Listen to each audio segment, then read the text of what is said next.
Song यान ने अंधेरे खून का एक घूंट थूका और गड्ढे से बाहर रेंगती हुई निकली। वो महसूस कर सकती थी कि उसकी ऊर्जा हर सेकंड के साथ खत्म होती जा रही थी और होश में रहना उसके लिए मुश्किल होता जा रहा था। उसने वह हाथ उठाया जिसमें पुआल की गुड़ियां थीं और दर्द से कराह उठी। उसकी उंगलियों के सिरों का रंग काला पड़ चुका था, जैसे किसी ने उन्हें जला दिया हो।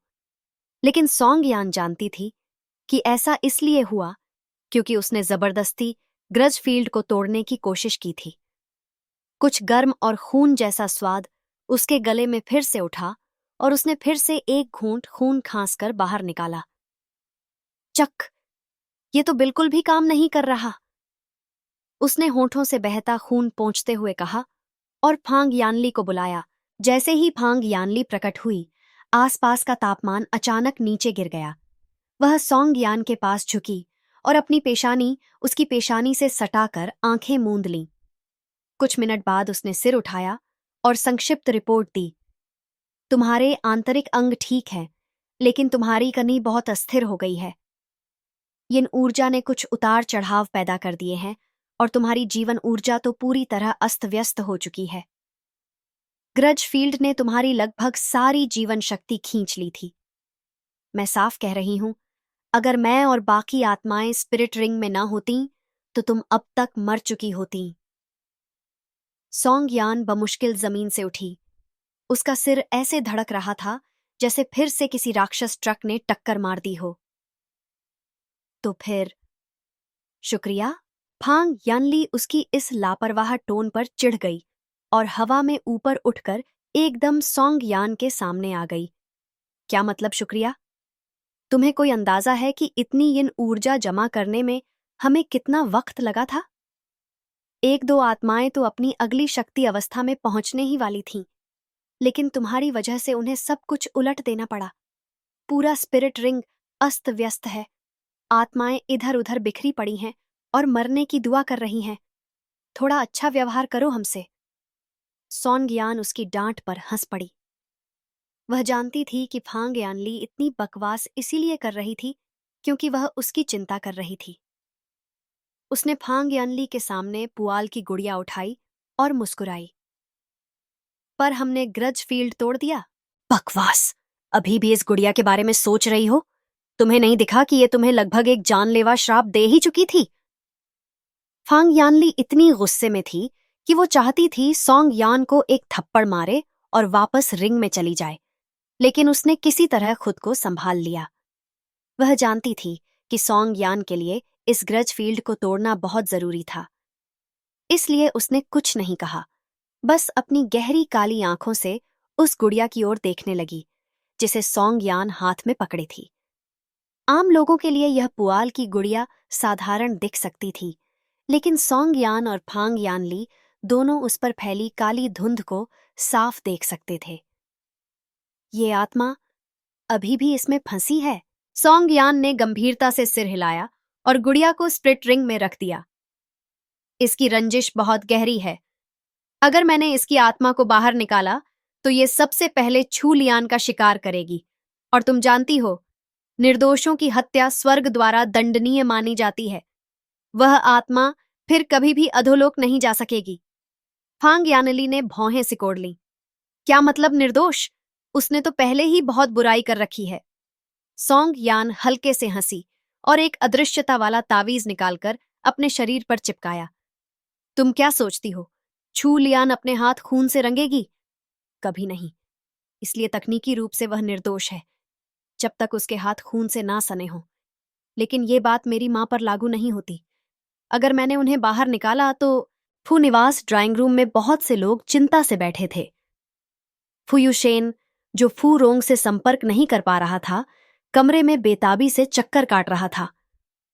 ये सब चल क्या रहा है? सोंग पागल, क्या मिस फू तुम्हारे साथ नहीं गई थी?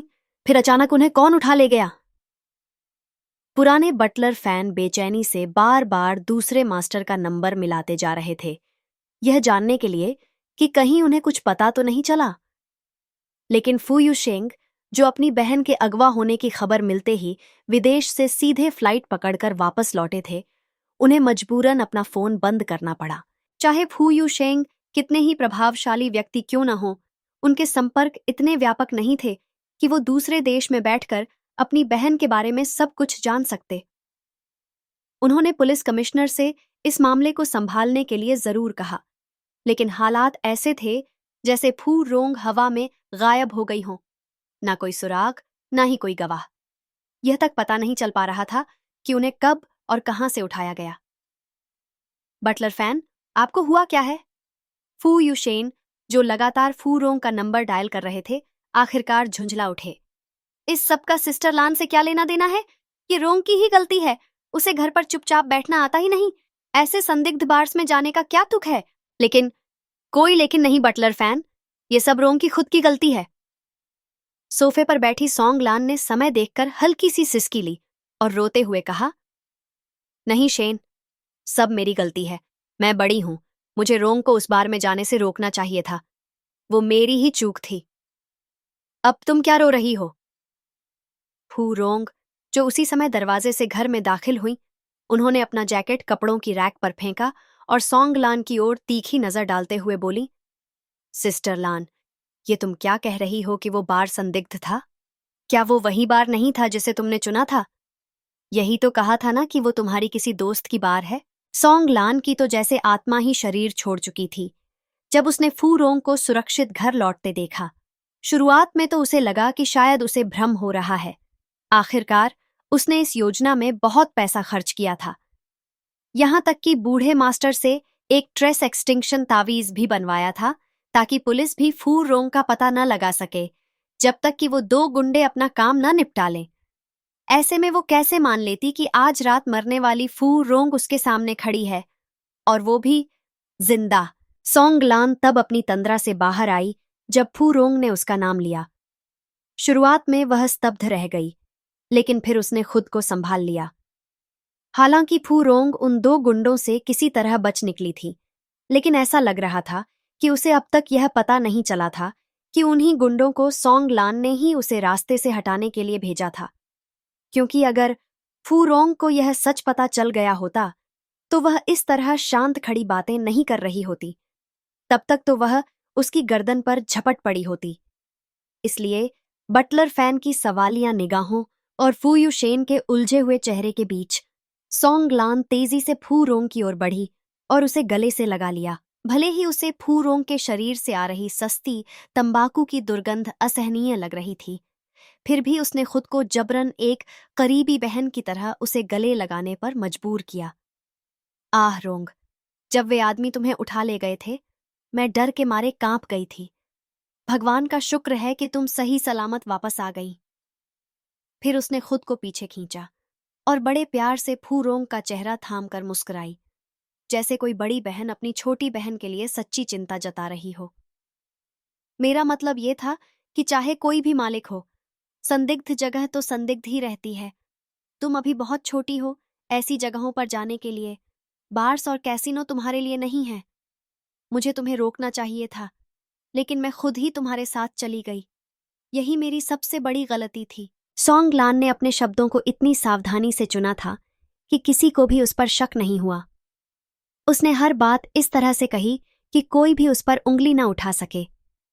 यहां तक कि हेड बटलर फैन को भी यही लगा कि उसका कोई गलत इरादा नहीं था।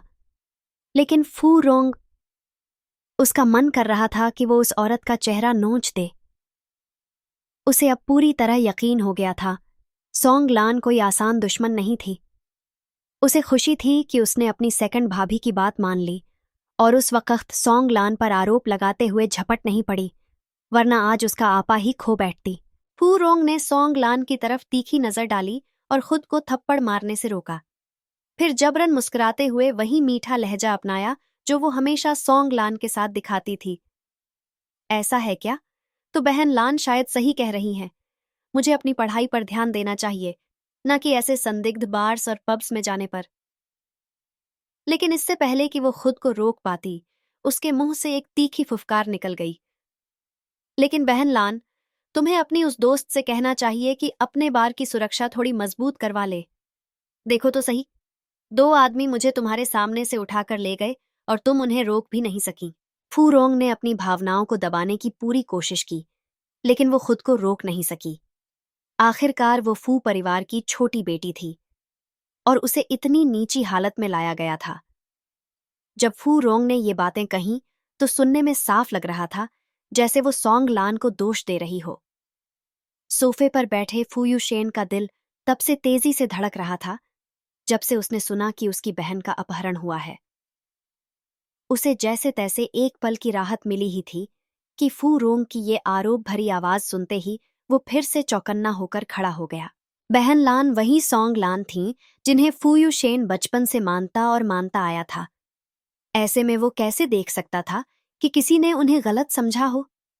उसने तुरंत फू रोंग की तरफ तीखी नजरों से देखा और नाखुश लहजे में बोला, रोंगर, तुम्हें क्या हो गया है? तुम्हें पता भी है बहन लान तुम्हारे लिए कितनी परेशान थीं। जब तुम्हारा अपहरण हुआ तो वो उस वैन के पीछे तक दौड़ी थीं, यहां तक कि सड़क पर गिर गईं। देखो जरा ध्यान से, उनके घुटने कैसे छिल गए हैं, अब भी उनसे खून बह रहा है।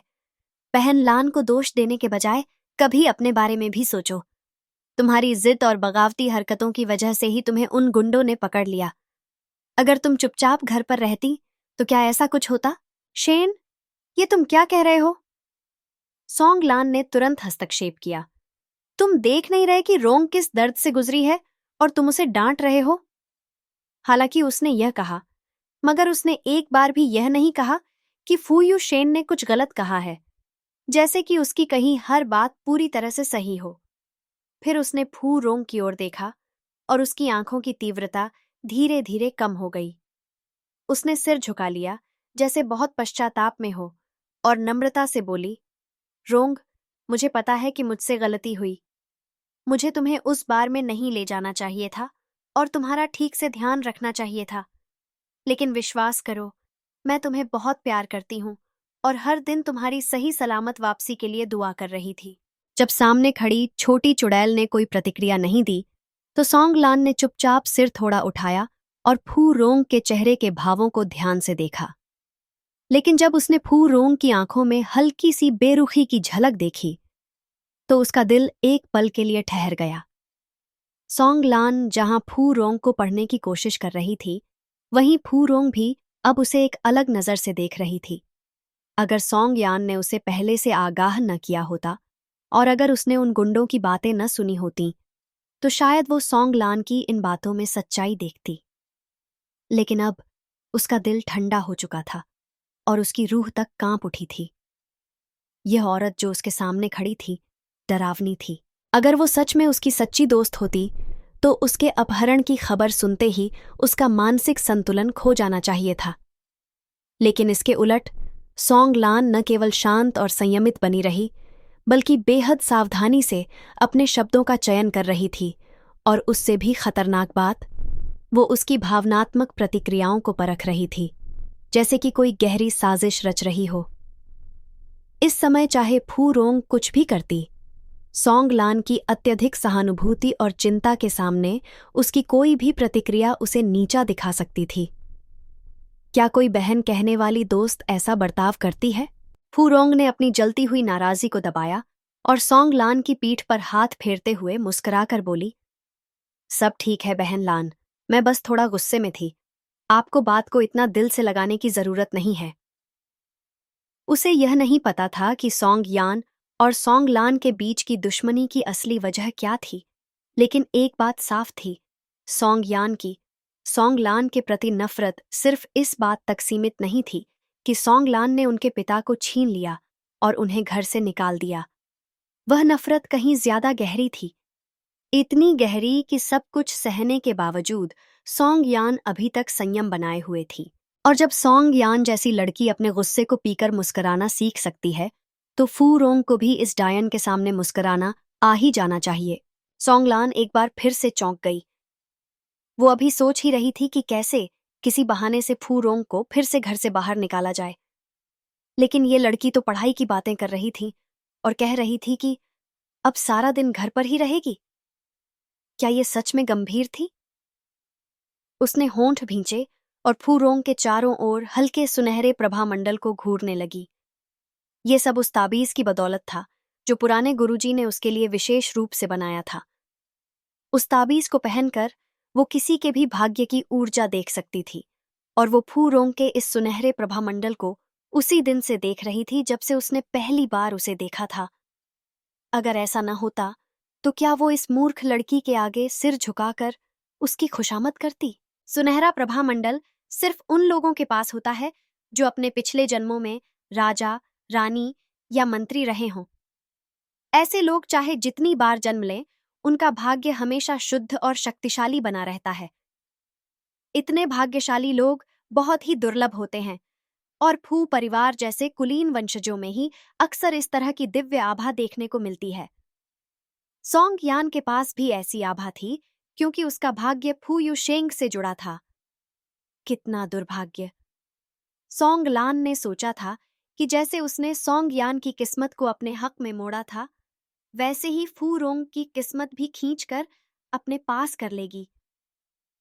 मगर फू रोंग तो सोंग यान से भी ज्यादा भाग्यशाली निकली। वो तो उसकी बारीकी से बुनी गई साजिश से भी बच निकली। अब उसके पास सिर्फ सोंग यान के भाग्य का सहारा है। जियांग यानशी की फिल्म में वो भूमिका पाने की उम्मीद बस उसी से है। लेकिन कोई बात नहीं, उसे अभी कई मौके मिलेंगे जब वो फू रोंग को फिर से चौंकाकर उसकी किस्मत को अपनी मां के पास ले आएगी। फू रोंग, जो सोंग लान की नजरों से ऐसे घूरी जा रही थी जैसे वो कोई रसीला शिकार हो जो हाथ से फिसल गया हो, पूरी तरह सिहर उठी। सोंग यान बिल्कुल सही थी। ये औरत वैसी ही थी जैसी उन्होंने बताया था। वो सचमुच उसकी किस्मत की भूखी थी। फू रोंग ने मन ही मन एक बार फिर सोंग यान को आभार भेजा। हालांकि सोंग यान ने वो टेलीपैथिक थैंक्स कभी महसूस नहीं किया। फिर वो जल्दी से पीछे हटते हुए 2 कदम दूर हो गई और बोली, आप, बहन लान, आप मुझे इस तरह क्यों देख रही हैं? सोंग लान, जो अभी तक अपनी भाग्य की दौलत के हाथ से निकलने का शोक मना रही थी, अचानक चौंक गई और फिर मासूमियत से मुस्कुराई। कुछ नहीं रोंगर, बस ये देखकर बहुत अच्छा लग रहा है कि तुम सही सलामत लौट आई हो। फू रोंग ने भीतर ही भीतर आंखें घुमा लीं। हाँ हाँ, सही कहा। तुम्हारा चेहरा तो उलटा उदासी में डूबा लग रहा है। मुझे जिंदा देखकर तो जैसे दिल ही टूट गया हो। फिर उसने सोंग लान की आंखों में तैरती लालच की झलक देखी और उसका पेट फिर से मरोड़ खाने लगा। उसे सच में मतली आने लगी। अब जाकर उसे समझ आया कि दूसरी भाभी क्या कहती थी। इस औरत को एक नजर देख लो तो पेट उलट जाएगा। जो इंसान दूसरों को इंसान नहीं बल्कि भाग्य की कुकीज समझे, वो वाकई भयानक है। मैं थक गई हूं, लगता है अब मैं ऊपर जाकर नहा लूं, फू रोंग ने कहा, और सोंग लान के पास से किनारे हटते हुए सीढ़ियों की तरफ बढ़ गई, जबकि सोंग लान अभी भी उसी ललचाई नजर से उसे देख रही थी। मगर तभी अचानक बटलर फैन ने माथा पकड़ते हुए चिल्लाया, ये तो बहुत खराब हो गया। उसका चेहरा डर से सफेद पड़ गया। मैंने दूसरे मास्टर को फोन कर दिया था और बताया था कि मिस रोंग का अपहरण हो गया है। अब क्या करूंगा जब वो यहां पहुंचेंगे?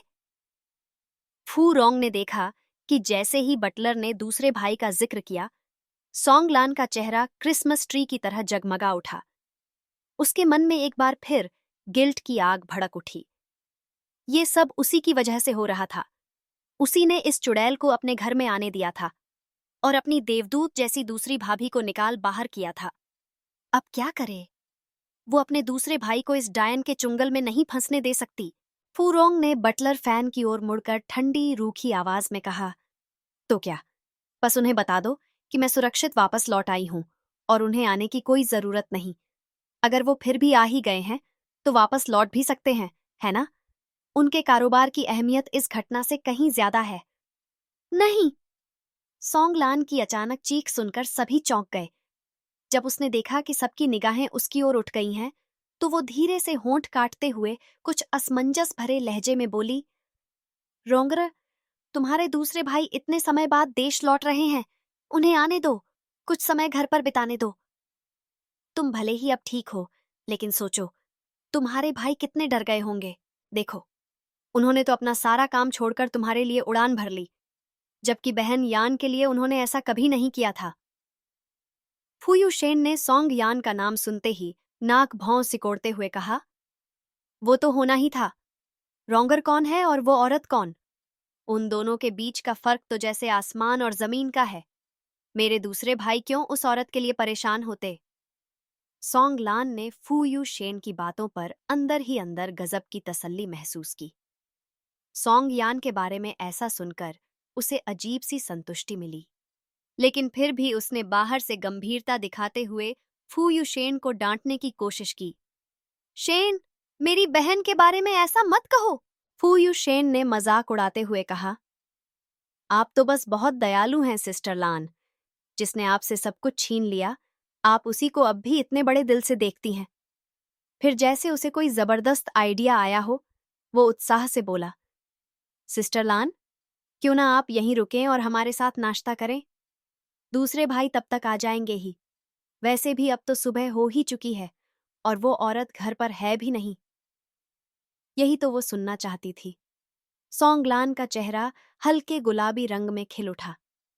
वो जानती थी कि फू यू शेन जोर देकर कहेगा ही, इसलिए उसने अपने होठों पर झूठी झिझक का पर्दा डालकर संकोच से इनकार करने का अभिनय शुरू किया। 2-3 बार इनकार करेगी और फिर मजबूरी में मान जाएगी। लेकिन जैसे ही उसने मुंह खोला, सीढ़ियों के पास खड़ी फू रोंग की आवाज उससे पहले गूंज उठी। शेनगे, ऐसा मत कहो। दूसरे भाई सोंग यानजी से मिलने इसलिए नहीं आए क्योंकि हमने उन्हें बताया ही नहीं। अगर बताते तो यकीनन वो भी आ जाते। फिर उसने सोंग लान की ओर एक ठंडी बोरियत भरी नजर डाली और जानबूझकर कहा, क्योंकि वही उनके बेटे की मां है और उनकी पत्नी भी।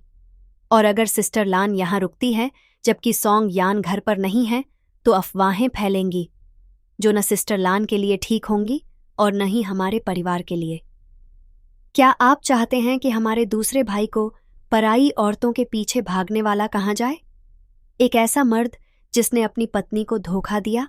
ये पहली बार था जब फू रोंग ने फू यू शेन से इस तरह से कुछ कहा था, और फू यू शेन इतना चौंक गया कि उसका मुंह खुला का खुला रह गया।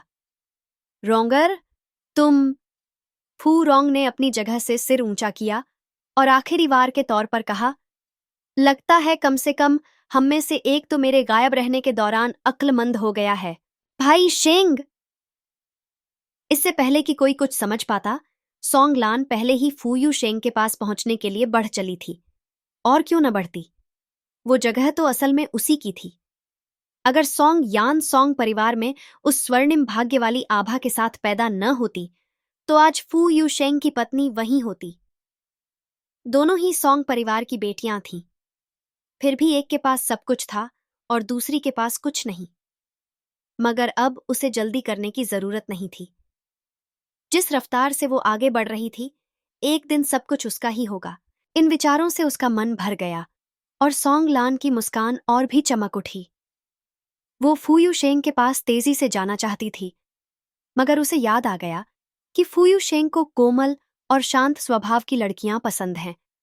इसलिए उसने अपने कदम धीमे कर लिए और बहुत सलीके से संयमित चाल में उसकी ओर बढ़ी। उसे क्या पता था कि बिना सोचे समझे वो उसी सोंग यान की तरह बर्ताव कर रही थी जिससे वो अंदर से नफरत करती थी। जब वो फू यू शेंग के काफी पास पहुंच गई तो उसने अपनी सबसे प्यारी मुस्कान दिखाई। वही मुस्कान जिसे एक समय पर राष्ट्र की सबसे सुंदर मुस्कान कहा गया था। भाई शेंग, आप जरूर थक गए होंगे। आइए, ये जैकेट मुझे दे दीजिए। उसने हाथ बढ़ाया ताकि फू यू शेंग के हाथ में पकड़ा जैकेट ले सके, मगर उससे पहले कि उसकी उंगलियां उस कपड़े को छू भी पातीं, फू यू शेंग ने झटके से अपना हाथ पीछे खींच लिया और बिना एक पल गंवाए जैकेट बटलर फैन को थमा दी, जो बहुत समझदारी से सोंग लान और फू यू शेंग के बीच आकर खड़े हो गए थे। बटलर फैन को अपने दूसरे मालिक पर पूरा भरोसा था कि वो इस तरह की औरत की चाल में नहीं आएंगे, मगर उन्हें इस औरत पर जरा भी भरोसा नहीं था। वो तो जैसे हर वक्त फू यू शेंग के चारों ओर मंडराती रहती थी, जैसे कोई मधुमक्खी शहद के पीछे पड़ी हो। चाहे वो एक अमीर खानदान की बेटी हो, उसका रवैया पूरी तरह से किसी रखैल की औलाद जैसा था। थू है, केवल अंधे लोग ही ऐसी घटिया औरत को पसंद कर सकते हैं जो एक अच्छे खासे बसे हुए परिवार को तोड़ने चली थी, और वो भी अपनी ही बहन का घर। फू यू शेंग ने सोंग लान की ओर देखा, जिसका चेहरा शर्म और गुस्से से सुर्ख हो चुका था। अरे ये क्या? क्या भाई शेंग ने अब जाकर पहचान लिया था कि असली खूबसूरत कौन है? क्या अब वो उसकी ओर आकर्षित हो गए थे? अगर ऐसा है तो वो बटलर फैन, क्या आपने कोई नई नौकरानी रखी है? फू यू शेंग की भौहें सिकुड़ी हुई थीं। सोंगलान की ओर बिना एक और नजर डाले वो बोले, क्या इसने संस्थान से ठीक से ट्रेनिंग नहीं ली? अगर नहीं ली तो आप इसे यहाँ क्यों रखे हुए हैं? अभी के अभी निकालिए इसे। फू यू शेंग अपने चिड़चिड़े स्वभाव और बाहरी लोगों को लेकर दूरी बनाकर रखने के लिए जाना जाता था। उसका संपर्क सिर्फ उन्हीं से होता था जो उसकी जिंदगी में वाकई मायने रखते थे। परिवार को छोड़ दें तो वो किसी से भी न तो घुलता था और न ही बात करता था, और जिनसे उसका नाता होता था उनके साथ वो अपनी भावनात्मक क्षमता के अनुसार बेहद ध्यान रखने वाला इंसान था। उसके सोंगलान के प्रति इस बेरुखी से साफ था कि वो उसके लिए कुछ भी नहीं थी, और जब कोई मायने ही नहीं रखता तो उसे याद रखने का सवाल ही कहाँ उठता है।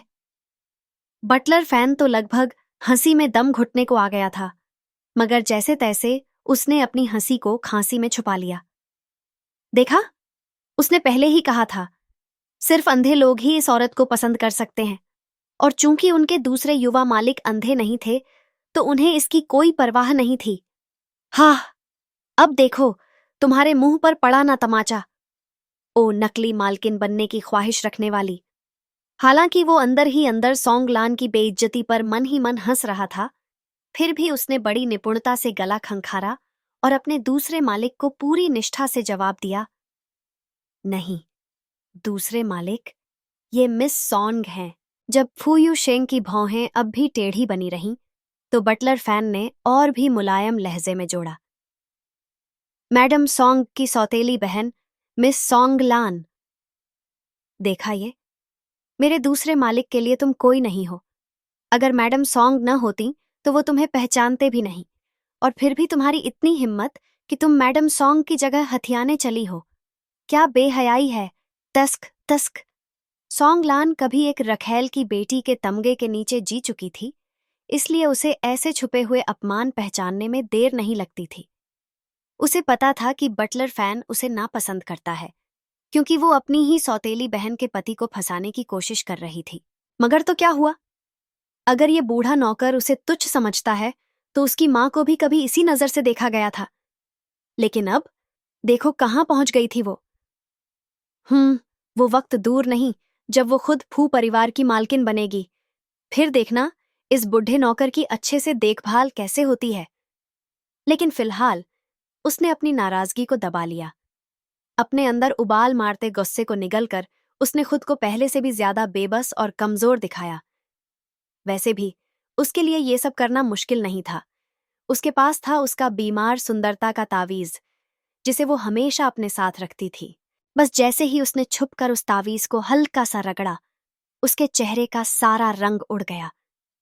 वो इतनी ज्यादा पीली दिखने लगी जैसे अभी गिर पड़ेगी। ये वही तावीज था जिसे उसने एक प्रसिद्ध साधु से भारी रकम देकर बनवाया था। अगर ये न होता तो वो अपने शानदार अभिनय के लिए कभी तारीफें न बटोर पाती। अब उसकी आंखों में वो नकली आंसू थे जो तावीज की क्रिया से अपने आप भर आए थे। फिर उसने बड़ी मासूमियत से थोड़ा कांपते हुए फू यू शेंग की ओर देखा। उसका अभिनय वाकई जबरदस्त था, यहां तक कि वो फू यू शेन, जो हमेशा अपने दूसरे भाई और सोंगलान को मिलाने की कोशिश करता रहता था, वो भी एक पल के लिए उसके लिए सहानुभूति महसूस करने लगा। उसने झिझकते हुए होंठ काटे और जल्दी से अपने दूसरे भाई की ओर देखा, जो तो बिना एक नजर सोंगलान की ओर डाले सीधे फू रोंग की ओर बढ़ गया था। फू यू शेन जल्दी से बोल पड़ा, सिस्टर लान, ऐसा नहीं है कि दूसरे भाई आपको याद नहीं करते। असल में उन्हें चेहरों को पहचानने में दिक्कत है। वो आपको लंबे समय से देख नहीं पाए, इसलिए पहचान नहीं पाए होंगे। तभी फू यू शेंग की नजर पूरे लिविंग रूम में घूमी और उसका चेहरा गंभीर हो गया। यान यान कहाँ है? कौन नहीं पहचानता, क्योंकि उसने तुम्हें लंबे समय से नहीं देखा। सच तो ये है कि उसे तुम्हारी जरा भी परवाह नहीं। उसके लिए तुम सिर्फ एक कीड़ा हो। फुयू शेंग के शब्द सोंग लान के लिए आसमान से गिरी बिजली जैसे थे। भाई शेंग को उसका नाम तक याद नहीं था, लेकिन सॉन्ग यान, उस औरत का, उसे सब कुछ याद था। पर क्यों? उसने तो सॉन्ग यान की किस्मत छीन ली थी। यही एक वजह काफी थी कि फू यू शेंग की नजर अब उस पर पड़नी चाहिए थी।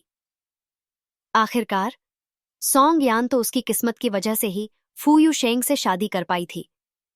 मगर इसके उलट जितना वो फू यू शेंग के करीब आने की कोशिश करती, वो उतना ही दूर होता जा रहा था। उधर फू यू शेन का चेहरा भी हैरानी से भर गया था। उसका दूसरा भाई हमेशा से एक देवता जैसा था, संवेदनहीन, शांत और सबकी पहुंच से दूर। उसने हमेशा माना था कि उसका भाई केवल सर्वश्रेष्ठ के ही योग्य है।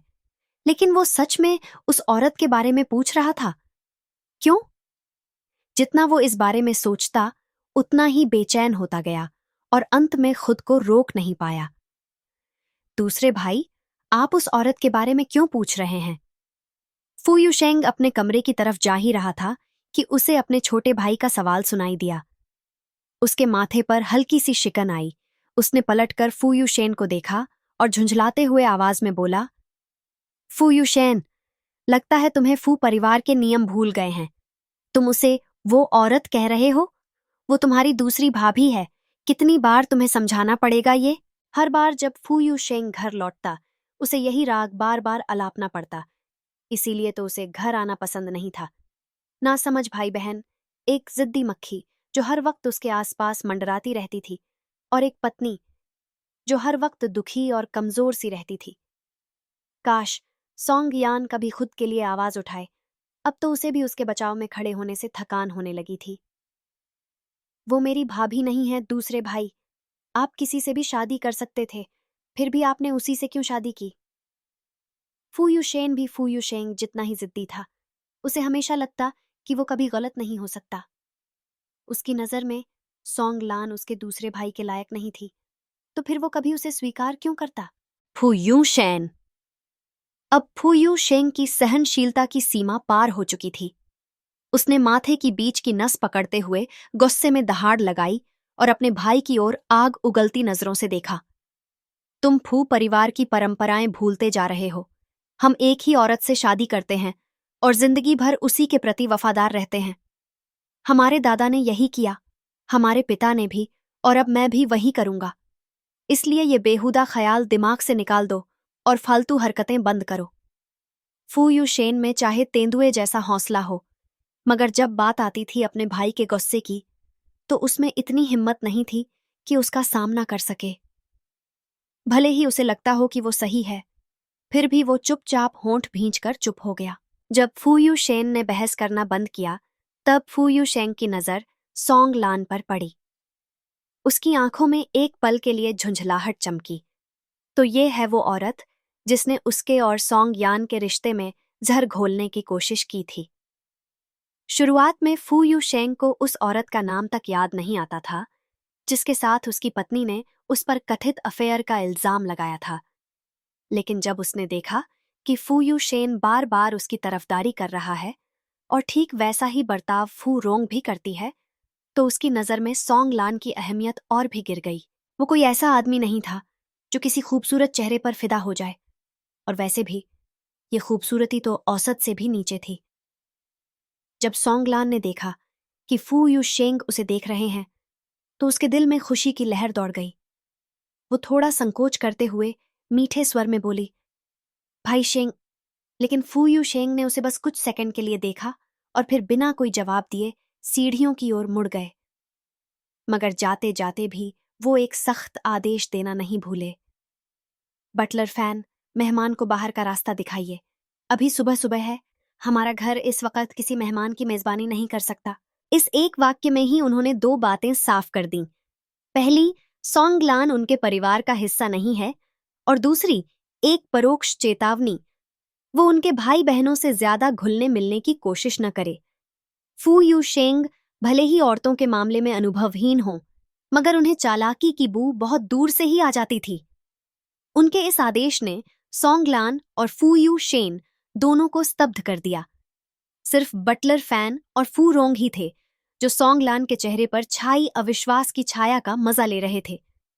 अपने गले को एक पेशेवर अंदाज में साफ करते हुए बटलर फैन सॉन्ग लान के पास आए और बोले, कृपया बाहर चलें। मिस सॉन्ग, अब जाकर सॉन्गलान अपनी तंद्रा से बाहर आई। उसने पहले बटलर फैन को देखा जो अपने हाथों से इशारा कर रहे थे कि वह बाहर जाए, और फिर उस आदमी के ठंडे चेहरे की ओर देखा जिसने उसे एक बार फिर पलट कर तक नहीं देखा।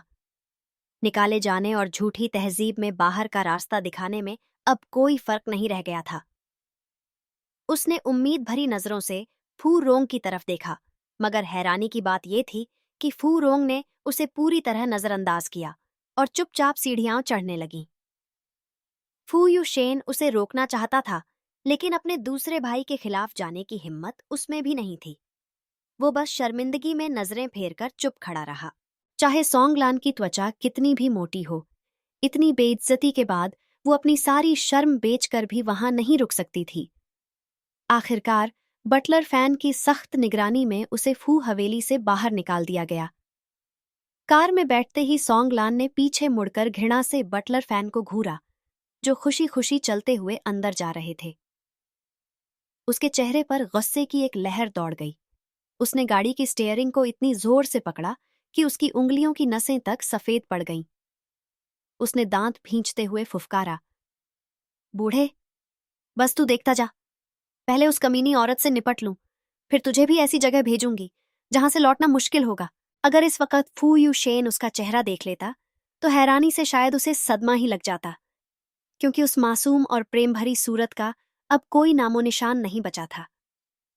जो कुछ बचा था वो थी एक भयावह मुस्कान जो शैतान को भी मात दे सकती थी। दूसरी ओर फू यू शेंग अपने कमरे में बैठे थे।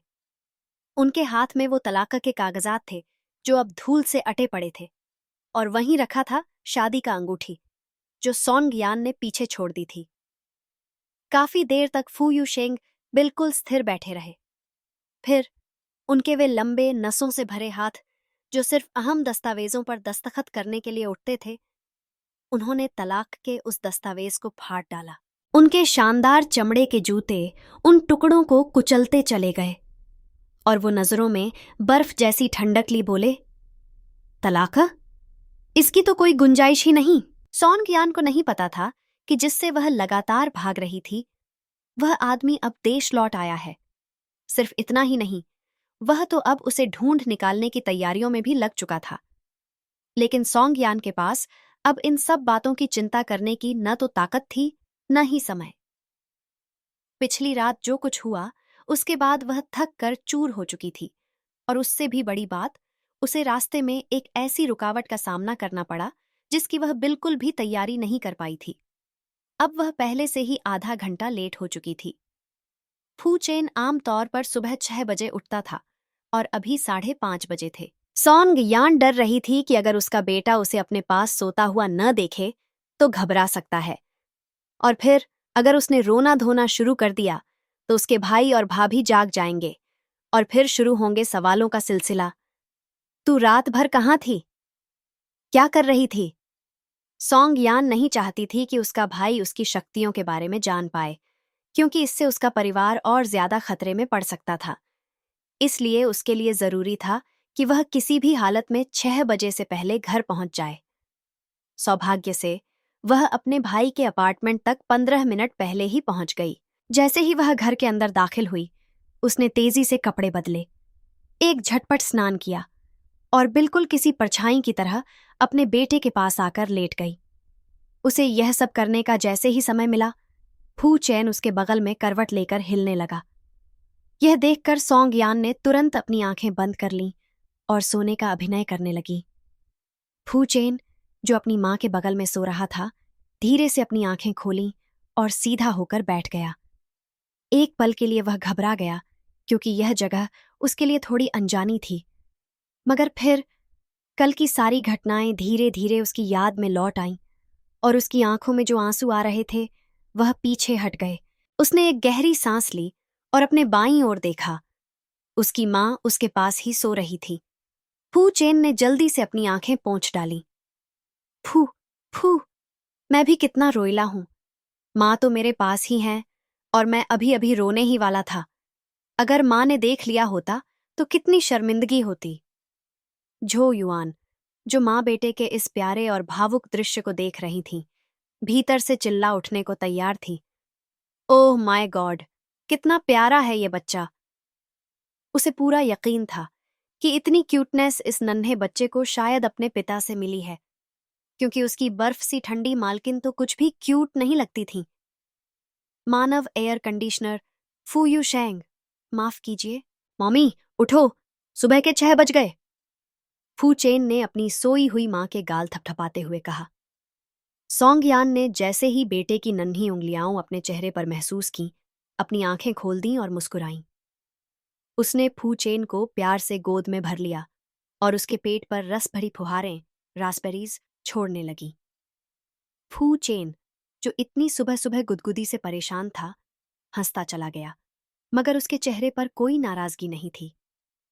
असल में पिछले कुछ हफ्तों की चुपचाप थकी हुई मां से अलग उसे ये नई, जोशीली और मजाकिया मां बहुत ज्यादा पसंद आ रही थी। अब उसकी मां में एक अलग ही आत्मविश्वास झलक रहा था, कुछ कुछ उसके पापा जैसा, जिन्हें कोई आसानी से दबा नहीं सकता था। बस करो मॉमी, बस करो। फू चेन हंसते हुए सांसें उखाड़ने लगा और मां की पकड़ से छूटने की कोशिश करने लगा। सॉन्गयान ने देखा कि उसका बेटा अब थोड़ा थक चुका है, तो उसने गुदगुदी बंद कर दी, उसके गालों को चूमा और प्यार से कहा, good morning Chen Chen. Good morning mommy. Fuchen ने अपनी मां को उतनी ही मिठास भरी आवाज में जवाब दिया जितनी मिठास उसकी मां की आवाज में थी। वह अब भी अपनी मां की गोद में आराम से बैठा था और सुबह की उस गर्मजोशी को पूरी तरह महसूस कर रहा था। उसके मन में अब कोई चिंता नहीं थी। जब वे लोग फू मेंशन में रह रहे थे, वहां की वह दुष्ट औरत जो हमेशा उसकी मां को परेशान करती थी, अक्सर उनके कमरे में बड़े बड़े भद्दे चूहे छोड़ दिया करती थी। कई बार तो फू चेन चूहों के काटने की वजह से नींद से जाग जाता था और फिर डर के मारे सो ही नहीं पाता था। क्या पता फिर कोई चूहा आ जाए। लेकिन अब सब कुछ अच्छा लग रहा था। Good morning Yanyan. जो युआन हवा में तैरता हुआ आया और सॉन्ग यान के कंधे के ऊपर से झांका। शरारती मुस्कान के साथ उसने कहा, हे, तेरा बेटा तो बड़ा क्यूट है, कहीं उसे कोई स्टेप डैडी तो नहीं चाहिए।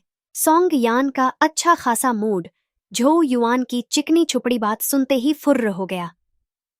पता नहीं यह भूत ऐसी लफ्फाजी कहां से सीख गया था, लेकिन वह हर औरत को देखकर फालतू के लतीफे मारने से बाज नहीं आता। अच्छा हुआ कि उसे कोई और नहीं सुन सकता था, वरना अब तक तो वह दोबारा मर गया होता। सॉन्गयान ने आंखें तरेरी और हाथ से झटका देकर उसे एक ओर उड़ाया और फिर सीधे सोल रिंग में कैद कर लिया। फू चेन ने अपनी मां का बदला हुआ चेहरा देखा और चिंतित होकर पूछा, मां, सब ठीक है ना? कुछ नहीं, बस एक मच्छर भिनभिना रहा था। सॉन्ग यान ने मुस्कुराकर जवाब दिया और बेटे को गोद में उठाकर बाथरूम की ओर चल पड़ी। जब तक फू चेन ने मुंह धो लिया और कपड़े बदल लिए, सॉन्ग लिंग्यान और वेई मिंगजी भी जाग चुके थे। वे बारी बारी बाथरूम गए और उसी दौरान सॉन्गयान ने रसोई में इतने स्वादिष्ट और सुगंधित व्यंजन बना दिए कि पूरी टेबल रंग बिरंगी थालियों से भर गई। यह पहला मौका था जब वह अपने बेटे और भाई के लिए खाना बना रही थी, तो भला वह कोई कसर क्यों छोड़ती? सॉन्ग लिंग्यान के तो मुंह से आवाज ही नहीं निकली। वह थालियां देखता रह गया। उसने अपनी पत्नी की ओर देखा और दोनों बिना एक पल गंवाए टेबल पर जा बैठे। मेरी भाभी जितनी कुशल नहीं हो, लेकिन उम्मीद है आपको बुरा नहीं लगेगा, सॉन्गयान ने मुस्कुराते हुए कहा और दोनों की थालियां परोसने लगी। बुरा लगेगा? सॉन्ग लिंग्यान ने अंडे के पैनकेक को चबाते हुए दोहराया। जिस किसी ने तेरे हाथ के खाने को बुरा कहा, बस उसका नाम बता देना, तेरा भाई उसके दांत तोड़ देगा। बगल में बैठा फू चेन भी सिर हिला हिलाकर सहमति जताने लगा, जैसे कह रहा हो, बिल्कुल सही। वेई मिंगजी ने पति की बांह पर हल्का सा थप्पड़ मारा और डांटते हुए बोली, देखो तो सही, अपने भांजे को क्या सिखा रहे हो? सॉन्ग लिंग्यान ने आंखें तरेरते हुए कौर निगला और कॉफी का घूंट भरा। क्या गलत सिखा रहा हूं? घर का मर्द बनना है तो मां की रक्षा करनी ही होगी, क्योंकि उसका डैडी तो फुर्सत में है नहीं। सही बात। फू चेन ने भी गंभीरता से हामी भरी। दोनों की बातों पर वेई मिंगजी ने माथा पीट लिया, जबकि सॉन्ग यान हंसते हंसते लोटपोट हो गई। माहौल पूरी तरह हर्ष और उल्लास से भरा हुआ था। मगर यह सुखद सुबह ज्यादा देर टिक नहीं पाई, क्योंकि तभी सॉन्ग यान का फोन बजा। उसने जेब से मोबाइल निकाला और कॉलर का नाम देखकर उसकी आंखों में खतरनाक चमक आ गई। सॉन्ग यान की आंखों में उस नाम को देखते ही जो मोबाइल स्क्रीन पर चमक रहा था, खूनी चमक उभर आई। लेकिन उसने वक्त रहते अपने चेहरे से उस मारक इरादे को छुपा लिया और हल्के से मुस्कुरा दी जब फू चेन पास आकर मोबाइल स्क्रीन में झांकने लगा। उसने अपने बेटे के फुलाए हुए गाल सहलाए और बोली, चिंता मत करो, ये कोई ऐसी बात नहीं है जिससे चेन चेन को घबराने की जरूरत हो। तुम खाना खाओ, मैं बस एक कॉल लेकर आती हूं। हालांकि उसे अपने भाई और भाभी की चिंतित निगाहें महसूस हो रही थीं, पर उसने कुछ नहीं बताया और बस मुस्कुराकर उन्हें आश्वस्त कर दिया। ये मामूली सा कीड़ा वो खुद निपटा सकती थी। इसमें अपने प्यारे परिवार को घसीटने की कोई जरूरत नहीं थी। जैसे ही वह बालकनी में पहुंची, उसने कॉल रिसीव की और रिसीव करते ही मोबाइल के दूसरी तरफ से एक तेज और गुस्सैल आवाज गूंजी, सॉन्ग यान, तू खुद को बहुत बड़ी चीज समझती है क्या? इतनी देर लगा दी कॉल उठाने में। बेकार और निकम्मी औरत। पता है तूने मेरा कितना कीमती समय बर्बाद किया है? अगर इतनी ही घमंड है तो पहले अपनी घटिया एक्टिंग सुधार। वो औरत न तो अभिवादन का मौका देती और न ही सांस लेने का, बस लगातार अपशब्दों की बौछार कर रही थी। सॉन्गयान ने भौहें चढ़ाईं और होठों को कसकर भींच लिया। उसे पता था कि इस औरत को टोकने का कोई मतलब नहीं, इसलिए वह चुपचाप बालकनी में खड़ी रही और इंतजार करने लगी कि वह औरत कब अपना तमाशा खत्म करती है। शायद दूसरी तरफ वाली को उसकी चुप्पी कुछ खटक गई, क्योंकि इस बार उसने हमेशा की तरह 1 घंटे तक चिल्लाने के बजाय सिर्फ 15 मिनट में ही अपना भाषण खत्म कर लिया और फिर तीखे लहजे में पूछा, सॉन्गयान, तू सुन भी रही है या नहीं? हम सुन रही हूं बहन ली, सॉन्गयान ने बालकनी की रेलिंग से टिकते हुए कहा। कई साल हो गए थे, इस झंझट वाली मक्खी का नाम याद करने में ही उसे कुछ सेकंड लग गए। अगर सुन रही है तो कुछ बोल भी। सॉन्गयान ने उस शिकायती आवाज पर हल्की सी हंसी में ताना मारते हुए कहा, मैंने सोचा आप हमेशा की तरह गुस्सा निकालने के लिए ही कॉल की है, इसलिए कुछ नहीं बोली। आपको मेरी जरूरत कहाँ है बोलने के लिए? आप तो अकेले ही 1 घंटे तक आराम से बोल सकती हैं। वैसे आज आप वो लाइन भूल गईं जिसमें आप मुझे कहती थीं कि मैं एक मनहूस औरत हूं जिस पर कभी भी बिजली गिर सकती है। नहीं, ठहरिए, वो लाइन भी नहीं आई जहां आप कहती थीं कि मैं एक बोझ हूं जो आपको हमेशा पीछे खींचता है। फोन के दूसरी तरफ एजेंट ली सन्न रह गई। उसने वाकई में ये सब बातें कही थीं, मगर अब तक सॉन्गयान तो हमेशा माफी मांग लेती थी। अगर किसी को हैरान होना चाहिए तो वो खुद थी। ये वही डरी सहमी सॉन्गयान थी जिसके सिर पर कोई भी ताकत से नाच सकता था। तो आज इतनी तीखी जुबान कहाँ से आ गई? एजेंट ली भले ही चौंकी हो, मगर ज्यादा देर तक नहीं।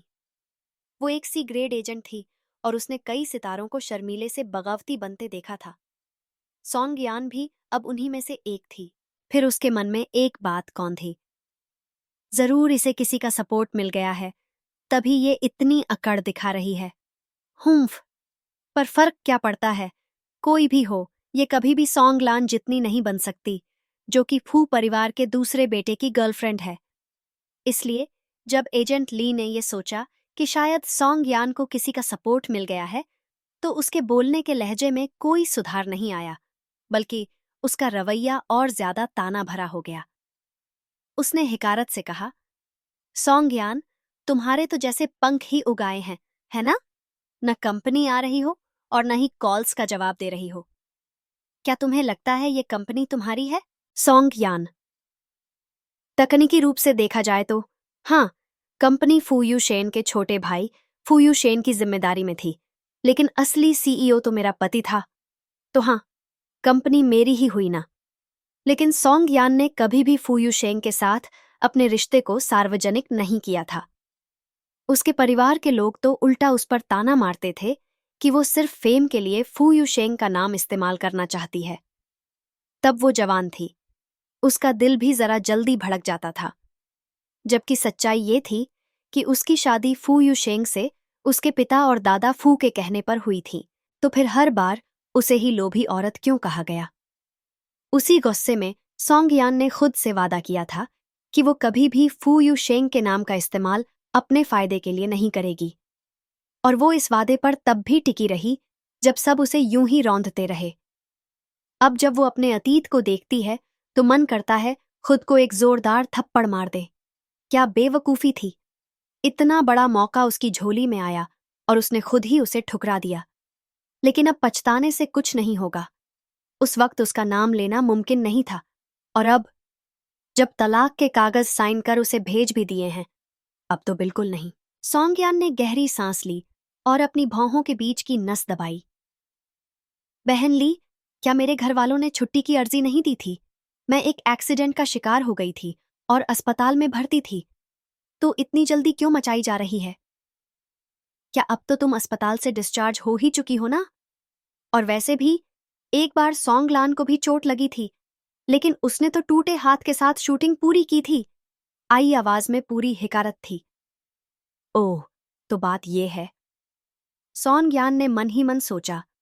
उसका मकसद तो बस इतना था कि एक हफ्ते तक घर में रहकर चेन चेन को नए माहौल में ढलने का समय दे, लेकिन लगता है किसी को उससे भी ज्यादा जल्दी थी।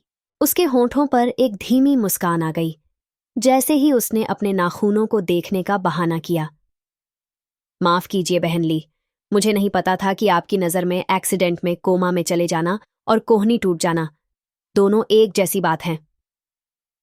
अब जब ली रो ने खुद फोन किया है तो इसका सिर्फ एक ही मतलब हो सकता है। सोंगलान उस रोल को पाने में नाकाम रही है। सोंगलान सच में जियांग यानशी की फिल्म में लीड रोल पाने में नाकाम रही थी। आज सुबह वो हमेशा की तरह उठी, अपना तावीज वाला कंगन पहना और सही तरीके से तैयार होकर ऑडिशन हॉल के लिए रवाना हो गई। उसे पूरा यकीन था कि इस बार भी वो हीरोइन का रोल आसानी से पा जाएगी और एक बार फिर फिल्म सम्राट शियाओ लिंगये के साथ एक और ब्लॉकबस्टर हिट फिल्म करेगी। लेकिन हुआ इसके उलट। उसे रिजेक्ट कर दिया गया, वो भी बेहद बेरहमी से। जिसे लोग देश की देवी कहकर बुलाते हैं, उसे डायरेक्टर जियांग ने सीधा सीधा बिल्कुल नौसिखिया कह दिया और यहां तक बोल दिया कि उसने उनका समय बर्बाद किया अपने औसत अभिनय से। सोंगलान को इससे पहले इतनी बेइज्जती कभी नहीं झेलनी पड़ी थी। घबराई हुई सोंगलान सीधे अपने घर गई और उस बूढ़े मास्टर को बार बार कॉल करने लगी जिसने उसके लिए सोंगयान की किस्मत चुराने की विधि रची थी। लेकिन 20 बार कोशिश करने के बाद भी उससे संपर्क नहीं हो सका। झल्लाहट में आकर वो कब्रिस्तान जाकर उस यंत्र को देखने का सोच रही थी जहां वो टोना टोटका करवाया गया था। लेकिन जब उसे वहां की शापित भूमि की याद आई, उसका साहस जवाब दे गया। कब्रिस्तान जाने की बजाय वो एक बार में चली गई। बार में बैठकर वो बार बार यही सोच रही थी कि आखिर गलती कहाँ हुई। तभी एक बूढ़े औरतखोर आदमी ने उसके साथ अश्लील हरकत की। वो चाहती तो उसे वहीं धक्का देकर दूर कर सकती थी, लेकिन जैसे ही उसने उस आदमी का चेहरा पहचाना, उसका चेहरा सफेद पड़ गया। वो आदमी वही था, डायरेक्टर जियांग की फिल्म का एक बड़ा निवेशक। वो उसकी गंदी हरकतों से नफरत करती थी, लेकिन उसे नाराज भी नहीं कर सकती थी। उसी वक्त सोंगलान को सोंगयान की याद आ गई। अपनी खाल बचाने के लिए उसने तुरंत सोंगयान का नाम उछाल दिया, यहां तक कह दिया कि उसकी बहन उससे भी ज्यादा खूबसूरत है और उसे बहुत बेहतर संतुष्ट कर सकती है क्योंकि वो ज्यादा अनुभवी है। बस यही बात कहकर उसने बूढ़े निवेशक का ध्यान भटका दिया और उसके बदले में लीड रोल पाने का एक और मौका भी पा लिया। अब बस उसे सोंगयान को उस आदमी के बिस्तर तक पहुंचाना था। जब उसने ये योजना एजेंट ली से साझा की तो उसने तुरंत सहमति जता दी। सोंगलान कंपनी का चेहरा थी, इसलिए एजेंट ली उसे बहुत तवज्जो देती थी। उसने न सिर्फ इस बेहूदी योजना का विरोध नहीं किया, बल्कि तुरंत सोंगयान को फोन भी कर दिया। उसके लिए सोंगलान का करियर बचाना सोंगयान की इज्जत को मिट्टी में मिलाने से ज्यादा जरूरी था। उसकी नजर में सोंगयान एक गमवार, 2 कौड़ी की औरत थी जिसकी इज्जत की कोई कीमत नहीं थी। उनकी योजना एकदम सीधी थी, लेकिन सोंगयान ने वो व्यवहार नहीं दिखाया जैसा उन्होंने सोचा था, बल्कि वो तो बार बार व्यंग्य में उन्हें ही चुटकियों में ले रही थी। सॉन्ग यान की बातों से एजेंट ली एक बार फिर बोलती बंद हो गई। जब सॉन्ग यान ने उस पर कटाक्ष किया तो वो हैरान रह गई और गुस्से से उसका चेहरा लाल पड़ गया। सॉन्ग यान, क्या तुम मेरा मजाक उड़ा रही हो? उसने गुस्से में चिल्लाकर कहा। इस लड़की ने उसकी हिम्मत कैसे की? वो सोचने लगी। बस इंतजार कर, जब तू कंपनी वापस आएगी तुझे ऐसा सबक सिखाऊंगी कि जिंदगी भर याद रहेगा। उधर सॉन्ग यान, जो फोन पर थी, वो इन सब साजिशों से अनजान थी जो सॉन्ग लान ने उसके लिए रची थी, लेकिन वो ये जरूर जानती थी कि ली रू बिना मतलब उसे कॉल नहीं करती। इसलिए उसने बनावटी हैरानी से कहा, अरे नहीं बहन ली, मैं तो बस एक सामान्य सवाल पूछ रही थी। जब बहन लान को कोहनी में चोट लगी थी तो उन्हें 1 महीने की छुट्टी दी गई थी और मुझे तो कार एक्सीडेंट और कोमा से निकलने के बाद 2 हफ्ते की भी छुट्टी नहीं मिली। ऐसा क्यों? हाँ, क्या ये भी कोई पूछने वाली बात है? एजेंट ली ने व्यंग्य में कहा, अगर तुम सॉन्ग लान के स्तर तक पहुंच सकती हो तो जितनी चाहो उतनी छुट्टियां ले सकती हो। अब बेवजह के सवाल पूछकर मेरा समय बर्बाद मत करो। मैंने तुम्हें इसलिए कॉल किया है क्योंकि एक इन्वेस्टर है जो तुम्हें अपनी फिल्म में फीमेल लीड के तौर पर लेना चाहता है। उसने तुमसे मिलने की रिक्वेस्ट की है, इसलिए ठीक से तैयार होकर कंपनी आ जाना। एजेंट ली जानती थी कि सॉन्ग यान को खुद को साबित करने की कितनी धुन थी। हालांकि उसका अभिनय अच्छा था, लेकिन उसकी किस्मत इतनी खराब थी कि हर वो फिल्म जिसमें वो लीड बनी या तो बीच में बंद हो गई या बॉक्स ऑफिस पर औंधे मुंह गिर गई। शुरुआत में एजेंट ली उसके खूबसूरत चेहरे से प्रभावित हुई थी और उसे कंपनी का चेहरा बनाने की सोच रही थी, लेकिन उसकी किस्मत, उफ, अब तो याद करना भी व्यर्थ है। जैसा कि उम्मीद थी, एक नए मौके की तलाश में बैठी सॉन्ग यान ने तुरंत झांसा पकड़ लिया। ओह, समझ गई, मैं तुरंत कंपनी आ रही हूं। पर बहन ली, ये निवेशक कौन है? अगर मुझे उनकी पसंद नापसंद पता चल जाए तो मैं उसी के अनुसार खुद को तैयार कर सकूंगी। एजेंट ली बहुत खुश हुई जब उसने देखा कि सॉन्ग यान इतना सहयोग कर रही है। वो है अध्यक्ष लियाओ जिमिंग। ठीक है, सॉन्ग यान ने जवाब दिया, तो मैं उनकी पसंद के अनुसार तैयार हो जाऊंगी। इतना कहकर उसने कॉल काट दी। वहीं बगल में खड़ी सॉन्ग लान, जो पूरी बातचीत सुन रही थी, उसे सॉन्ग यान के व्यवहार में कुछ तो अजीब सा महसूस हुआ। वो अब भी आम लड़कियों जैसी प्रतिक्रिया दे रही थी, पर उसे ऐसा लग रहा था जैसे कुछ गड़बड़ है। उसने झुंझलाकर अपनी एजेंट को घूरा और नाराजगी से बोली, तुमने उस निवेशक का नाम उसे क्यों बता दिया? अगर वो पीछे हट गई तो? तुम डर क्यों रही हो? एजेंट ली ने लापरवाही से हाथ झटकते हुए कहा, उसे कोई डर नहीं था। क्या तुम भूल गई हो कि उसने 100 मिलियन आरएमबी का कॉन्ट्रैक्ट साइन किया है? अगर उसने कोई चालाकी की तो मैं उसे कंपनी से नंगे पांव बाहर निकाल दूंगी, बिना उसे सफाई देने का मौका दिए। चिंता मत करो, उसे अच्छे से पता है कि दांव पर क्या लगा है। इतना सुनकर ही सॉन्ग लान का दिल थोड़ा शांत हुआ। वहीं दूसरी तरफ सॉन्ग यान अपने फोन की स्क्रीन को घूरते हुए ठंडी मुस्कान के साथ बुदबुदाई, तो तुम मुझे उस दरिंदे के बिस्तर पर भेजना चाहती हो, है ना?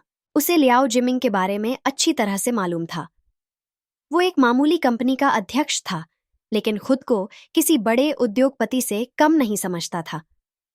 जब सॉन्ग यान एक आत्मा बनकर इस दुनिया में भटक रही थी, तो उसका पसंदीदा शौक था ग्लाइडिंग लाइट स्ट्रीट पर बड़ी स्क्रीन पर चल रही खबरें देखना। एक दिन वो एक इमारत की छत पर बैठकर खबरें देख रही थी। तभी एक चौंकाने वाला हेडलाइन स्क्रीन पर चमकी, युवा अभिनेत्री की हत्या, हत्या से पहले दी गई भयंकर यातना।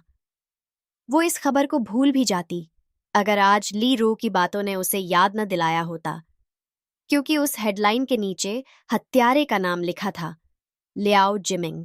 उस वक्त सॉन्ग यान पहले ही मर चुकी थी, लेकिन अब वो पूरी तरह से यकीन कर चुकी थी कि अगर वो उस कार एक्सीडेंट में बच गई होती तो शायद उस अनजान अभिनेत्री की जगह उसी का शव मिलता। हाँ हाँ, लीरो, सॉन्ग लान, तुम दोनों ने मेरे साथ खेलने की हिम्मत की। ठीक है, अब मैं भी तुम्हारे साथ खेलूंगी, आखिरी दम तक। अपनी बंद स्क्रीन में अपना ठंडा बर्फ सा चेहरा देखती हुई सॉन्ग यान धीरे से बुदबुदाई, जब तुम लोग सीखने को तैयार नहीं तो एक अच्छी बहन होने के नाते अब मुझे ही तुम्हें एक बहुत कीमती सबक सिखाना पड़ेगा। कौन था वो सॉन्गलान? सुबह सुबह किसका फोन था? घड़ी में अभी मुश्किल से 10 बजे थे और किसी ने उसकी बहन को कॉल कर दिया। सॉन्ग लिंग्यान चिंतित हो उठा। उसे डर था कि कहीं वो फू, जिसका नाम नहीं लिया जाता, शेंग अपनी बेहोशी से जागकर फिर से उसकी बहन की जिंदगी में जहर न घोल दे। इसलिए भले ही उसकी पत्नी उसे घूरकर उसके सिर के पिछले हिस्से में छेद कर देने को तैयार थी, लेकिन सॉन्ग लिंग्यान को रोक पाना मुश्किल था। उसके लिए सबसे जरूरी बात थी, कोई भी उसकी बहन का फायदा नहीं उठा सकता। सॉन्ग यान ने मन की चिंताओं को किनारे रखा। उसे ना तो लियाओ जिमिंग से डर था, ना ही ली रो से। वो दोनों जितनी चाहें साजिश कर लें, आखिर में उन्हें उसी की उंगलियों पर नाचना होगा, एक कठपुतली की तरह। कुछ खास नहीं, बस मेरी मैनेजर चाहती है कि मैं कंपनी लौट आऊं, उसने लापरवाही से कहा। पर क्यों? वेई मिंगजी ने चिंतित होकर पूछा। उसकी खूबसूरत भौहें परेशानी में सिकुड़ गईं। हालांकि वो कुछ परेशानियों से गुजर रही थी, फिर भी वेई मिंघी, जो कभी कॉलेज की सुंदरता की मिसाल थी और एक रईस खानदान से ताल्लुक रखती थी, आज भी उसकी सुंदरता में कोई कमी नहीं आई थी। जब वो इस तरह चिंतित होती तो सॉन्ग लिंग्यान और सॉन्ग यान दोनों को ऐसा लगता कि उन्हें कुछ करना चाहिए ताकि उसके माथे की लकीरें मिट जाएं। क्या हमने छुट्टी के लिए एप्लीकेशन नहीं दी थी जान? वेई मिंगजी ने अपने पति से पूछा। बिल्कुल दी थी, सॉन्ग लिंग्यान तुरंत बोला। मैं खुद तुम्हारी कंपनी गया था, छुट्टी की अर्जी दी थी और मेडिकल रिपोर्ट्स भी लगाई थीं। तो अब इतनी जल्दी वापस बुलाने का क्या मतलब? सॉन्ग यान ने आराम से अपनी एक ड्रॉप सूप की चुस्की ली और हल्के अंदाज में बोली। सॉन्ग लान ने मेरी मैनेजर से कह दिया कि मैं अब ठीक हो चुकी हूं। जैसे ही सॉन्ग लान का नाम लिया गया, डाइनिंग टेबल के चारों ओर का माहौल ठंडा पड़ गया। सॉन्ग लिंग्यान ने अपनी उंगलियां इतनी जोर से भींच लीं कि उसके चॉपस्टिक्स चटकने लगे। सॉन्ग लान, एक दिन मैं उसे। लेकिन इससे पहले कि सॉन्ग लिंग्यान ऐलान करता कि वो सॉन्ग लान के साथ क्या करने वाला है, वेई मिंगजी ने उसे धीरे से कोहनी मारी और सिर हिलाकर इशारा किया फू चेन की तरफ, जो ध्यान से अपने मामा की बातों को सुन रहा था। सॉन्ग लिंग्यान को तुरंत बात पलटनी पड़ी। एक नकली मुस्कान के साथ उसने कहा, एक दिन मैं उसे कार राइड पर ले जाऊंगा, अपनी गाड़ी के एग्जॉस्ट पाइप से बांधकर। लेकिन जाहिर है उसने ये बात सिर्फ अपने मन में ही रखी।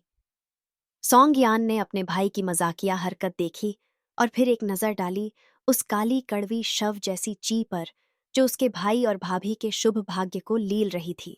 फू चेन, जिसे उसने हमेशा अपनी आत्मा से सुरक्षित रखा था, उसके भाग्य की बैंगनी आभा अब भी बिल्कुल शुद्ध और उज्ज्वल थी। उस वक़्त जब सॉन्ग यान को सॉन्ग लान की सच्चाई का अंदाजा नहीं था, तब भी उसने उसे कभी फू चेन के करीब नहीं आने दिया।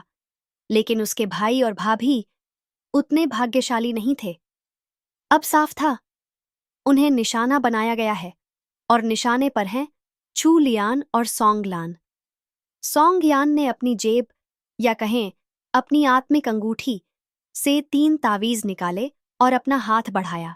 भाई, भाभी, ये तावीज मुझे एक बहुत ही विद्वान तांत्रिक गुरु से मिले थे, मेरी दुर्घटना से पहले। इन तावीज़ों में कोई चमत्कारी शक्ति है, तुम दोनों को भी इन्हें पहनना चाहिए। किसी उत्तर का इंतजार किए बिना उसने जल्दी जल्दी दोनों के गले में तावीज़ बांध दिए, लाल धागे में बंधे कागज के छोटे चिन्ह। सॉन्ग लिंग्यान ने झेंपते हुए अपने गले में पड़े तावीज़ की ओर देखा और कुछ कहने को हुआ, पर जब उसने अपनी बहन की आंखों में वह हल्की सी चमक देखी, उसका मन बदल गया। ठीक है, उसने सोचा, आखिर ये एक कागज का टुकड़ा ही तो है, और अगर किसी ने उस पर हंसने की कोशिश की तो उसे सबक सिखाने के लिए वो हमेशा तैयार था। यह उसकी बहन का दिया हुआ था, किसी को भी इसका मजाक उड़ाने की इजाजत नहीं थी। वेई मिंगजी भी सॉन्ग यान के इस भावुक भाव से प्रभावित हुई। जब वह पहली बार सॉन्ग परिवार में आई थी तो वहां की सख्त परंपराओं और नियमों में ढलना उसके लिए बहुत कठिन था। उसी समय सोंगयान ने उसका साथ दिया था। लेकिन इससे पहले कि दोनों में कोई गहरा रिश्ता बनता, सोंगयान की शादी फू परिवार में कर दी गई और फिर उसकी मासूम और जिंदा दिल साली धीरे धीरे कहीं खो गई।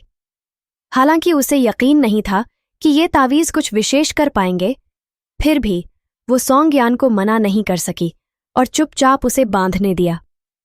फिर सोंगयान ने अपना वो हरा जेड का कंगन, जिसे वह हमेशा गले में पहनती थी, उतारा और फू चेन के गले में डाल दिया। सोंग लिंग्यान की भौहें तुरंत सिकुड़ गईं। ये क्या कर रही हो तुम? उसने अपना हाथ आगे बढ़ाकर रोकने की कोशिश की। ये हार कोई मामूली चीज नहीं है। अगर तुम्हें कुछ हो गया तो हम क्या करेंगे? उसे आज भी याद था, जब सोंगयान छोटी थी तो उसके आसपास अक्सर अजीब घटनाएं होती थीं। अगर वो अकेले कहीं चली जाती तो लौटने के बाद घर में कभी आधी रात को आईने टूट जाते, कभी खिड़की से उड़ते हुए परिंदे अचानक गिरकर मर जाते। सोंग लिंग्यान तब इन सब बातों को अंधविश्वास मानता था। लेकिन फिर एक दिन सोंगयान अचानक बेहोश हो गई और लाख कोशिशों के बावजूद होश में नहीं आई।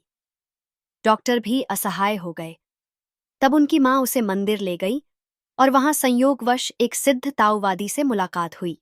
उसने बस एक नजर डाली और जैसे सब समझ गया।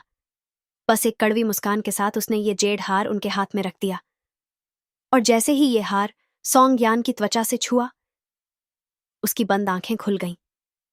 ये हार कोई साधारण वस्तु नहीं था, इसमें उसकी बहन की जान बसती थी। और अब वही हार फूचेन को, अगर वो छोटा बच्चा इसे खो दे तो? सोंगयान ने भाई की चिंता देखी और मुस्कुराते हुए बोली, भाई, अब मैं एक माँ हूं, क्या अब भी मुझे उन चीजों से डरना चाहिए? फिर उसने अपने बेटे की ओर मुड़कर प्यार से कहा, अगर मेरे बेटे को कुछ हो गया तो मैं खुद को कभी माफ नहीं कर पाऊंगी। उसने फू चेन के गले में लाल धागा बांधा और उसकी नाक पर प्यार से उंगली रखी। इसे कभी मत उतारना, ठीक है? फू चेन कैसे उतार सकता था? ये तो उसकी मां का प्यार था। दुनिया की कोई ताकत उसे यह हार उतारने के लिए मजबूर नहीं कर सकती। जब जरूरी काम निपट गए तो सोंगयान ने सुकून की सांस ली। उसने दीवार पर लगी घड़ी की ओर देखा और फिर लीरुओं का भेजा हुआ मैसेज चेक किया। मैसेज में उस निवेशक से मुलाकात की तैयारियों के बारे में बताया गया था और उन तैयारियों के अनुसार सोंगयान के पास कंपनी पहुंचने के लिए अब भी 5 घंटे से ज्यादा का समय था। तैयार होने के लिए भरपूर वक्त था, इसलिए सोंगयान ने अपना मोबाइल उठाया और शहर की हर्बल दुकानों की ओर निकल पड़ी, जहां से उसने कुछ औषधीय जड़ी बूटियां खरीदी। हालांकि वह उच्च गुणवत्ता वाली जड़ी बूटियां खरीदना चाहती थी, लेकिन उसके बैंक अकाउंट का बैलेंस इतना डरावना हो गया था कि वो उस सेक्शन की तरफ देख भी नहीं सकती थी जहां ये जड़ी बूटियां मिलती थीं। पता नहीं पहले इतनी घमंडी क्यों थी। फू, परिवार ने उसे गोल्ड डिगर कहा था तो क्या हुआ? कम से कम पैसों से किसी का मुंह बंद करना तो आता। इससे तो अच्छा था कि पैसा कमाती और मजे से उस हर्ब सेक्शन में घूमती। आखिरकार मजबूरी में उसे वो सबसे किफायती लेकिन उपयोगी जड़ी बूटियां लेनी पड़ी, जो थोड़ी सस्ती थीं पर असरदार भी थीं। कैशियर ने जैसे ही उसका कार्ड स्वाइप किया, उसके खाते से 10,000 युआन तुरंत कट गए। सोंगयान को लगा जैसे दिल से खून टपक रहा हो। उसके पास कुल मिलाकर 1 लाख युआन थे और अब सिर्फ 90,000 बचे थे। पर कोई बात नहीं, ये सब उसकी ताकत बढ़ाने के लिए था। जब तक शरीर तंदुरुस्त न हो, तब तक करोड़ों कमाने का सपना कैसे पूरा होगा? इसलिए भले ही उसे ऐसा लगा जैसे उसने अपनी चमड़ी का एक टुकड़ा खो दिया हो, फिर भी वो जड़ी बूटियां लेकर घर लौट आई। घर पहुंचते ही उसने एक काढ़ा बनाया, जो उसने कल रात ग्रज फील्ड तोड़ते समय जो जीवन ऊर्जा खोई थी, उसे फिर से पाने में मदद करता। फिर वो उसी छोटे से टब में बैठ गई, जहां उसके शरीर की टूटी हुई जीवन ऊर्जा धीरे धीरे फिर से लौटने लगी। सोंगयान ने संतोष की सांस ली। कम से कम वो 10,000 युआन झाया नहीं गए। भले ही उसके पास अब भी आत्मा के रूप में जीवन के पिछले जन्म की शक्तियां थीं, लेकिन जीवन ऊर्जा की कमी एक चिंता का विषय थी। इतने साल आत्मा रूप में रहने के कारण उसके शरीर में यिन ऊर्जा ज्यादा थी और यांग ऊर्जा बेहद कम। अगर ऐसा ही चलता रहा तो उसका इंसानी अस्तित्व भी खतरे में पड़ सकता था। बीती रात उसने कुछ ज्यादा ही जल्दबाजी कर दी थी और उस ग्रज फील्ड को तोड़ते वक्त बहुत सारी यांग ऊर्जा खो दी। कमजोर आत्माओं को वश में करना उसके लिए आसान था, लेकिन अगर भविष्य में फिर से कोई ऐसी ही स्थिति आ गई तो शायद उसकी जान भी जा सकती है। कुछ मुसीबतें बिना बताए आती हैं, इसलिए पहले से तैयार रहना ही समझदारी है। जब घड़ी ने 4 बजाए तो सॉन्ग यान ने एक बेहद एलिगेंट ड्रेस पहनी, न ज्यादा लंबी और न ज्यादा छोटी। फिर उसने अपने आत्मिक रिंग में जरूरी चीजें पैक की और एक टैक्सी लेकर कंपनी की ओर रवाना हो गई। जब वह उस मंजिल पर पहुंची जहां नई और कम लोकप्रिय अभिनेत्रियां तैयार होती थीं, तो उसने एक महिला को मेकअप रूम के बाहर खड़ा देखा। जैसे ही उस महिला ने सॉन्ग यान को आते देखा, वो खुशी से उछलते हुए मेकअप रूम के अंदर भाग गई। जैसे ही सॉन्ग यान को देखकर वो औरत ड्रेसिंग रूम के अंदर भागी, उसने तुरंत वहां मौजूद बाकी लड़कियों को खबर दी। वो आ गई है, तैयार हो जाओ, आज उसे एक अच्छा सबक सिखाना है। हम्फ। उस बदसूरत सी दिखने वाली को इतनी हिम्मत कैसे हुई कि वो सिस्टर लान को धमकाए? सॉन्ग यान ने सिर हल्का सा झुकाया और तुरंत फांग यानली को बुलाया। जाकर देखो, ये लोग क्या प्लान बना रहे हैं। फांग यानली ने सिर हिलाया और दीवार से पार होती हुई अंदर चली गई। उसे ज्यादा वक्त नहीं लगा, मुश्किल से 2 मिनट हुए होंगे कि वो वापस लौट आई और चिढ़ते हुए जोर से चटखारे लेने लगी। सॉन्ग यान, क्यों ना तुम सीधे सीधे मुझे उन लोगों की लिस्ट ही दे दो जिन्हें तुमने नाराज कर रखा है। ज्यादा नहीं मांग रही मैं, है ना? सॉन्ग यान ने एक भौं ऊपर उठाई और घूर कर फांग यानली को देखा, जब तक कि वह उसकी तीखी नजरों के सामने हार नहीं मान गई। कुछ खास नहीं है, फांग यानली ने मुंह बिचकाते हुए कहा। उन्होंने मेकअप रिमूवर से भरी एक बाल्टी तैयार कर रखी है और जैसे ही तुम अंदर आओगी उसे तुम पर उड़ेलने वाले हैं। उन्हें लगता है कि तुमने सॉन्ग लान को परेशान किया है। ओह, तो माजरा ये था। सॉन्ग यान को जरा भी हैरानी नहीं हुई। सॉन्ग लान की तो आदत ही बन गई थी, हर जगह खुद को बेचारा दिखाने की। फांग यानली ने सॉन्ग यान की ओर देखा और गॉसिप में रुचि रखने वाली मुस्कान के साथ पूछा, तो अब क्या करोगी? सॉन्ग यान ने कोई जवाब नहीं दिया। कॉरिडोर में हर तरफ सर्विलांस कैमरे लगे थे और वह नहीं चाहती थी कि किसी को उसके हवा से बात करने का सबूत मिल जाए। वो चुपचाप ड्रेसिंग रूम के बाहर खड़ी हो गई और वर्षों से सीखी गई अपनी एक्टिंग स्किल्स को इस्तेमाल करते हुए एक झिझक भरे, उलझे हुए हाव भाव बना लिए, जैसे किसी गहरी सोच में हो। उधर जैसे ही ली रुओ को पता चला कि सॉन्ग यान पहुंच चुकी है, वो तेजी से 5वीं मंजिल की ओर भागी। वो नहीं चाहती थी कि उसकी प्लानिंग किसी भी तरह से खराब हो। जब उसने देखा कि सॉन्ग यान ड्रेसिंग रूम के बाहर खड़ी है, तो वो झुंझलाते हुए सीधा उसकी ओर बढ़ी और नाराजगी से बोली, यहां क्या कर रही हो? अंदर क्यों नहीं जा रही? सॉन्ग यान वहां खड़े खड़े बोर हो चुकी थी। अब जब उसका टारगेट सामने था तो उसने तुरंत फीकी सी मुस्कान दी और कहा, कुछ नहीं सिस्टर ली, बस थोड़ी घबराहट हो रही है। काफी वक्त हो गया है और मैं। घबराने की क्या बात है? ली रुओ ने आंखें घुमाते हुए कहा, तुम तो पहले से ही उन लड़कियों की अच्छी दोस्त हो, है ना? सॉन्ग यान का ये बर्ताव उसके लिए कोई नया नहीं था, इसलिए ली रुओ को कोई शक नहीं हुआ। उसने ड्रेसिंग रूम का दरवाजा धक्का देकर खोला और जैसे ही वह सॉन्ग यान को अंदर बुलाने लगी, उस पर मेकअप रिमूवर से भरी भारी बाल्टी उड़ेल दी गई। तरल सीधे उसके चेहरे पर जा गिरा और जोली रुओ कुछ देर पहले तक एक बेहतरीन बिजनेस सूट और सजी संवरी मेकअप में नजर आ रही थी, वो एक झटके में सादा को जैसी दिखने लगी